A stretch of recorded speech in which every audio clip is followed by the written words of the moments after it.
নমস্কার বন্ধুরা, আবার একটা নতুন রেসিপি নিয়ে চলে এসেছি, তা হলো দই কাতলা। আমি কিভাবে দই কাতলা বানাই সেটাই তোমাদের আজকে দেখাবো। সবার রান্নার ধরন আলাদা, সেই কারণে রান্নার স্বাদও হয় আলাদা। তো এখানে প্রথমে কাতলা মাছ নিয়ে নিয়েছি দাগা পেটি মিশিয়ে। তো মাছগুলোকে ভালো করে ধুয়ে নুন হলুদ মাখিয়ে নিতে হবে। এরপর কড়াইতে বেশ খানিকটা সর্ষের তেল দেব।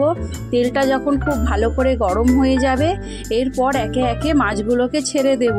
দিয়ে ভালো করে মাছগুলোকে লাল লাল করে ভেজে নেব।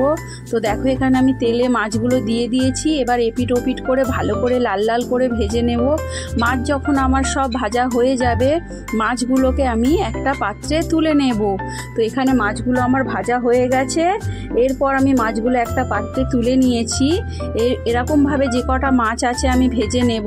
তো মাছ যখন সব ভাজা হয়ে যাবে, এরপর যেই মাছ ভাজার তেলটা থাকবে তার মধ্যেই আমি দিয়ে দেব ফোড়নে গোটা গরম মশলা আর তার সাথে 4-5টা তেজপাতা দিয়ে ফোড়নটা যখন ভালোভাবে হয়ে উঠবে, এরপর দিয়ে দেবো বেশ খানিকটা পেঁয়াজ বাটা আর 3 চামচ মতো আদা রসুন বাটা দিয়ে ভালো করে মশলাটাকে ভাজতে হবে। ততক্ষণ ভাজতে হবে যতক্ষণ মশলা থেকে কাঁচা গন্ধটা চলে না যায়। তো দেখো বন্ধুরা, আমি এখানে মশলাটাকে বেশ ভালো করে ভেজে নিচ্ছি। মশলা যখন বেশ খানিকক্ষণ ভাজা ভাজা হয়ে যাবে, এরপর একে একে দিয়ে দেবো স্বাদ মতো নুন আর দেব হলুদ গুঁড়ো আর দেব লঙ্কা গুঁড়ো দিয়ে মশলাটাকে আমি ভালো করে কষাতে থাকবো। বেশ খানিকক্ষণ ধরে মশলাটাকে কষাতে হবে। এতে কি হবে, মশলা থেকে একদম তেল ছেড়ে আসবে আর মশলার কাঁচা গন্ধটাও চলে যাবে।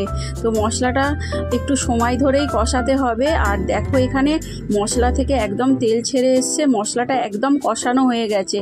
এরপর আমি দইটাকে 1 চামচ চিনি দিয়ে মিক্সিতেই ফেটিয়ে নিয়েছি। এটাই একটা ট্রিক্স। এরকমভাবে করলে মাছের মধ্যে দইটা দিলে দই আর ফাটবে না।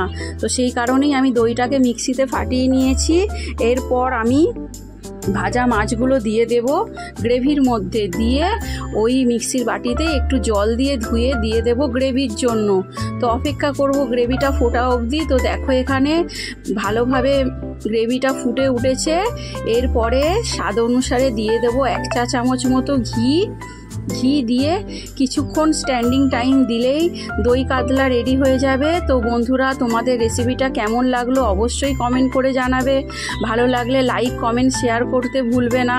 যারা ফেসবুক থেকে দেখছো তারা আমার পেজটিকে ফলো করে দিও, আর যারা ইউটিউব থেকে দেখছো তারা চ্যানেলটিকে সাবস্ক্রাইব করতে ভুলো না।